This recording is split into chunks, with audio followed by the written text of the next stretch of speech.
But कुछ सवाल बनते हैं सर, क्योंकि ये बदलाव हो रहा है, इंटरेस्टिंग चेंज आया है, तो कुछ सवाल बन रहे थे। मैं सोचा आपसे एक बार थोड़ा डिस्कस कर लिया जाए इसके बारे में। पहले तो आप भी कई बार कह चुके हैं, हम देखते भी कुछ एक्सपर्ट्स हैं, निफ्टी बैंक निफ्टी दोनों की स्ट्रैटेजी बनाते हैं। एक हेज भी कभी कभी बन जाता है, दोनों के ऑप्शंस में ट्रेड करते हैं। कभी आपने भी खुद कहा कि कभी long Nifty short bank Nifty या ऑपोजिट होता है। तो जो लोग ऐसी स्ट्रैटेजीज ट्रेड बनाते हैं उनके लिए तो एक्सपायरी में प्रॉब्लम हो जाएगी। देखिए, दो तरह के लोग हैं, एक जो वाकई में इन इंडेक्स को, ऑप्शंस को, फ्यूचर्स को हेजिंग के तौर पर करते हैं, राइट, और दूसरों को खेलो इंडिया खेलो, हाँ, जिनको ट्रेड करना है। करेक्ट। ये हेजिंग करने वालों की जो संख्या वो इतनी सी है, उंगलियों पे गिनने जितनी है, बाकी सबको ट्रेड करना है, विच इज़ फैक्ट।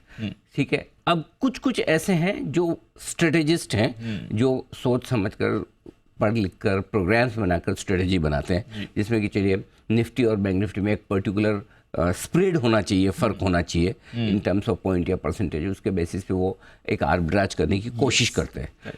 अब वो जो आर्बिट्राज, फॉर एग्जांपल निफ्टी ढीला दिख रहा है तो निफ्टी बेच दूं, बैंक निफ्टी लॉन्ग कर लूं, तो मैं हेजिंग और वो बीच का गैप लेने की जो कोशिश है, अब वो आर्बिट्राजेस थोड़े स्मार्टली कर लेंगे। वो निफ्टी और बैंक निफ्टी का दोनों का सेम डे की एक्सपायरी का आर्बिट्राज करने के बजाय कैलेंडर आर्बिट्राज करेंगे।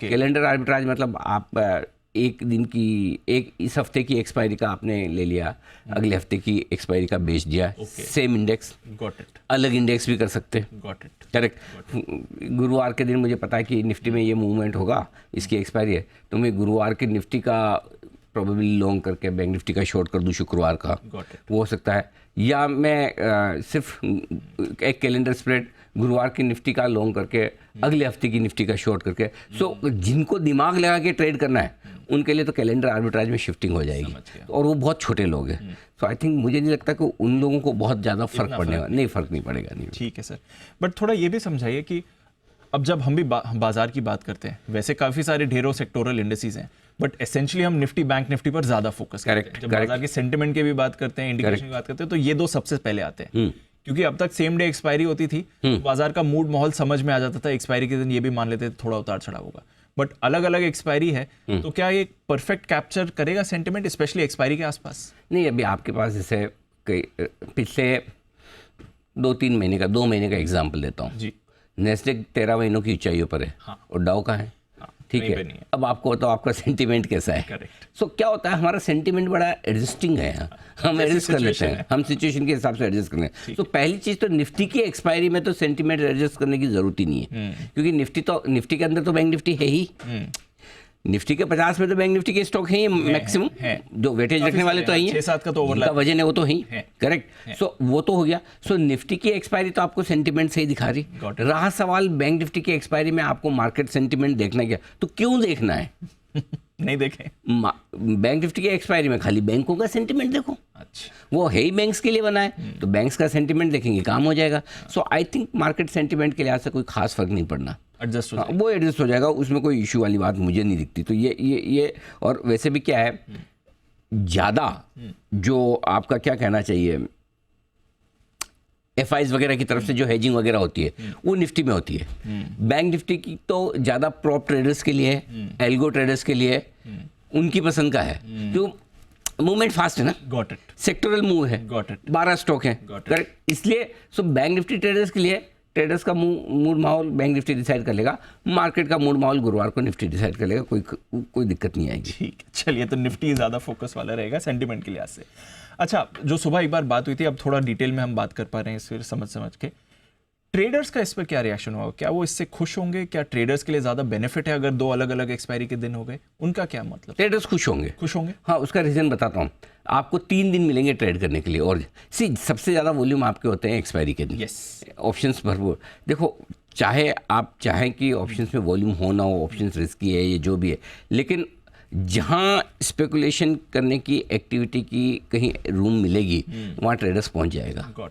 चाहे कैश मार्केट में करें या फ्यूचर्स में करें या ऑप्शंस में करें, जहाँ भी कम पैसे में ज़्यादा सौदा करने का मौका मिलेगा ना, लोग छोड़ेंगे नहीं। वो कोई कुछ भी कर ले, वो एक कहना चाहिए कि वो इंसान की एक आदत है कि उसको अगर किसी को लीवरेज करके ट्रेड करना है, पोजीशन बनानी है, तो वो जहाँ सबसे मैक्सिमम लीवरेज मिलेगा वहाँ पहुँचेगा। और इस वक्त सबसे ज़्यादा लीवरेज ऑप्शंस में मिल रही है, सो इसलिए लोग ऑप्शन में पहुँच रहे हैं। तो रहा सवाल ये, तो ट्रेडर्स तो खुश होंगे कि चलो एक दिन फिन निफ्टी में ट्रेड करते हैं, एक दिन हम गुरुवार को हम निफ्टी में कर लेते हैं, शुक्रवार को बैंक निफ्टी में कर लेते हैं, सेंसेक्स में करना है तो सेंसेक्स में कर लेते हैं। तो उनके लिए तो, और पैसे तो लिमिटेड है ना, एक्सपायरी तक कोई ट्रेड लेना है तो आज इसमें लिया, कल उसमें लिया, परसों इसमें लिया, तो ट्रेडर्स तो खुश होंगे, ठीक है, कोई दिक्कत नहीं। ट्रेडर्स से ज़्यादा खुश होंगे ब्रोकर्स, ज़्यादा वॉल्यूम, क्योंकि आपका एक दिन इधर का मार्जिन फ्री हुआ, चलो नेक्स्ट मंगलवार को फिर निफ्टी ने मार्जिन फ्री किया, गुरुवार के लिए निफ्टी का मार्जिन हुआ, काम वो काम आ गया। गुरुवार का निफ्टी में मार्जिन फ्री हुआ, चलो शुक्रवार का बैंक निफ्टी में काम आ गया। तो ब्रोकर्स भी खुश कि चलो भाई ट्रेड ज़्यादा बढ़ रहे हैं, नहीं तो सेम डे एक्सपायरी के हिसाब से नेचुरली जब तक पोजीशन कटे ना आप नहीं लो कैसे। और इन दोनों से ज़्यादा खुश होगा एक्सचेंज भी 100%। आपको क्या लगता है, एक्सचेंज ने कहीं सर्कुलर में ये तो लिख के नहीं भेजा कि वो ऐसा क्यों कर रहे हैं? कहीं सर्कुलर में ये तो नहीं आया ना कि शुक्रवार की एक्सपायरी के पीछे कारण क्या है? क्या कारण है? मैंने तो नहीं पढ़ा कहीं लिख के, नहीं लिख के भेजा ना। तो क्या कारण है? क्या कारण है? धंधा बढ़ेगा भाई, एनएससी को भी तो आईपीओ लाना है, उनके वॉल्यूम्स बढ़ेंगे, बीएससी का सेंसेक्स थोड़ा पॉपुलर हो रहा है तो कॉम्पीट भी करना है और करना भी चाहिए। कोई सेक्शन 25 चैरिटेबल इंस्टीट्यूशन तो है नहीं, प्रॉफिट बनाने वाली। जिस दिन लिस्ट हो जाएगी हम भी देखेंगे कितना पैसा बना रहे हो हर क्वार्टर में, तो एक्सचेंज उसके लिए तैयार हो रहा है। आई एम श्योर जो ट्रेड होते हैं एनएससी के स्टॉक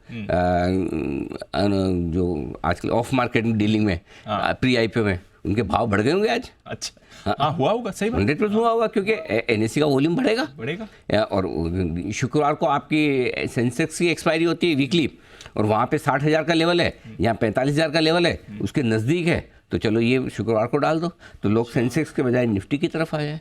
अच्छा, ये भी होगा। तो ट्रेडर्स खुश होगा, ब्रोकर खुश होगा, एक्सचेंज खुश होगा, सेबी का मुझे नहीं पता क्योंकि सेबी जहाँ तक मुझे समझ में आता है सेबी इस मामले के पक्ष में है नहीं कि भाई वो बहुत आपका एफएनओ का वॉल्यूम बढ़े। जो रिटेल जिस तरह से भारी भरकम तरीके से ऑप्शंस में आ रहा है और फ्यूचर्स में आ रहा है, सेबी ने तो पूरी कोशिश कर रखी कि मार्जिनिंग सिस्टम टाइट रखा जाए, रिस्क डिस्क्लोजर डॉक्यूमेंट और ये क्या क्या जितनी ब्रजेश खबरें लेकर आए हैं, अब नए और आने वाले हैं। तो I don't think SEBI will like it. अच्छा, हाँ, ये इम्पोर्टेंट पॉइंट। हाँ, क्योंकि मुझे पता नहीं, मैं अंदाज़ा लगा रहा हूँ, क्योंकि सेबी कभी ये नहीं चाहती कि इस तरह की स्पेकुलेटिव एक्टिविटी बढ़े जो कि रिटेल जिसमें पैसा जनरली तोड़ता है।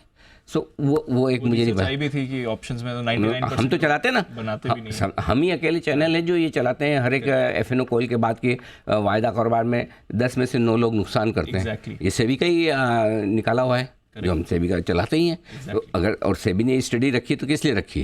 सोच समझ के आगे सेबी ने सोच समझ के रखी ना कि भाई ये पता चले लोगों को, और हम वही काम कर रहे हैं जो सेबी चाहती है कि भाई दिखा दो लोगों को, तो हम दिखा रहे हैं। तो इसलिए मुझे नहीं लगता कि सेबी को बहुत अच्छा लगेगा कि ऑप्शन में एक दिन और ज़्यादा वॉल्यूम होना शुरू हो, बट बाकी सब लोगों को पसंद, बाकी सब खुश होंगे इससे। ठीक है। अच्छा, एक चीज़ है, चलिए वीकली एक्सपायरी तो है वो है, मंथली एक्सपायरी के लिए एक इंटरेस्टिंग सिचुएशन आपकी बन सकती है।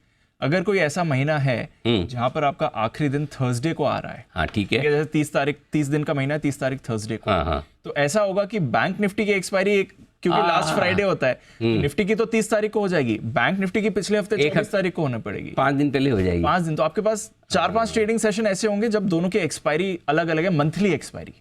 तो दीप ऐसा है ना कि आपकी वैसे मंथली एक्सपायरी फाइनेंस निफ्टी की आपको मंगलवार से शुरू करनी होती है और शुक्रवार तक आप बैंक निफ्टी और सेंसेक्स की एक्सपायरी में जाएंगे। तो आपको 4 दिन एक्सपायरी देखनी है।